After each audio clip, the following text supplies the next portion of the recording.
Welcome to tasty bite. ఇవాళ climate చాలా చల్లగా ఉంది. ఏంటో ఈ ఎండాకాలంలో కూడా వర్షాలు పడుతున్నాయి.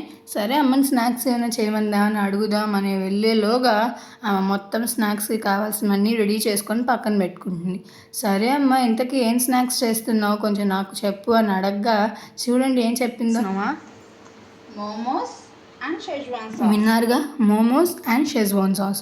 సో ఫస్ట్ మోమోస్ ఎలా ప్రిపేర్ చేసుకోవాలో చూసేద్దాం. దానికి ఒక మిక్సింగ్ బౌల్ తీసుకొని అందులో 1 cup maida, 1/2 table spoon salt and కొంచెం వాటర్ వేసేసుకొని ఒక సాఫ్ట్ డో లాగా ప్రిపేర్ చేసుకోవచ్చు.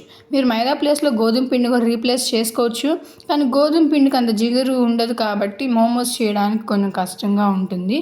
So I prefer maida. So దాన్ని ఇంకా క్లాత్ కప్పేసి పక్కన పెట్టేసుకుందాము. ఇప్పుడు ఒక క్లాత్ తీసుకొని అందులో క్యాబేజ్, సన్నగా కట్ చేసుకున్న క్యారెట్ అండ్ అలాగే కొంచెం క్యాప్సికమ్, సో ఈ మూడింటిని కూడా మంచిగా క్లాత్లో వేసేసి బాగా వాటర్ అంతా పిండేసేయాలి.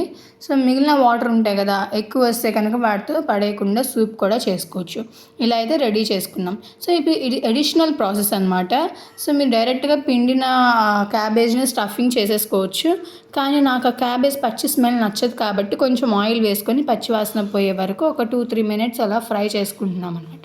సో ఆ పచ్చివాసన పోయిన తర్వాత దాన్ని ఒక మిక్సింగ్ బౌల్లోకి తీసేసుకొని అందులో అల్లం అండ్ అలాగే మిరియాల పొడి అండ్ కొంచెం సాల్ట్ వేసేసి పక్కన పెట్టేసుకోవాలి. ఇప్పుడు చపాతీస్ లాగా రెడీ చేసుకొని అందులో స్టఫింగ్ పెట్టుకొని, ఇంకా చీరకి మనం కుచ్చులు ఎలా పెడతామో తెలిసిందే కదా, అలా చక్కగా కుచ్చుల్లాగా నీట్గా షేప్ తెప్పించేసుకొని మంచిగా మోమోస్ అయితే రెడీ చేసుకోవాలన్నమాట.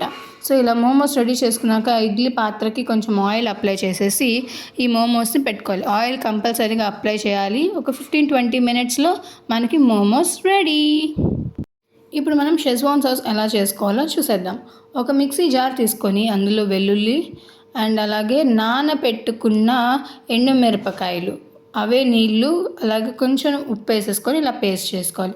ఇప్పుడు ఒక కడాయిలో కొంచెం ఆయిల్ ఎక్కువగానే పడుతుంది. అందులో వెల్లుల్లి ముక్కలు అండ్ అల్లం ముక్కలు, ఈ రెండు కొంచెం ఫ్రై అయినాక అందులో ప్రిపేర్ చేసుకున్న పేస్ట్, కొంచెం ఉప్పు అండ్ అలాగే పంచదార వేసేసుకొని మంచిగా కట్టామిఠా చట్నీలా ఉంటుందన్నమాట. ఘాటుగా బాగుంటుంది. అలా నూనె పైకి తేలుతూ ఉంటే మన షెజ్వాన్ సాస్ కూడా రెడీ. సో మోమోస్ అయితే ఇక్కడ రెడీ అయిపోయినాయి. వాటిని మంచిగా ప్లేటింగ్ చేసుకున్నాము. సో చూడండి, ఎంతో delicious and yummy momos are ready.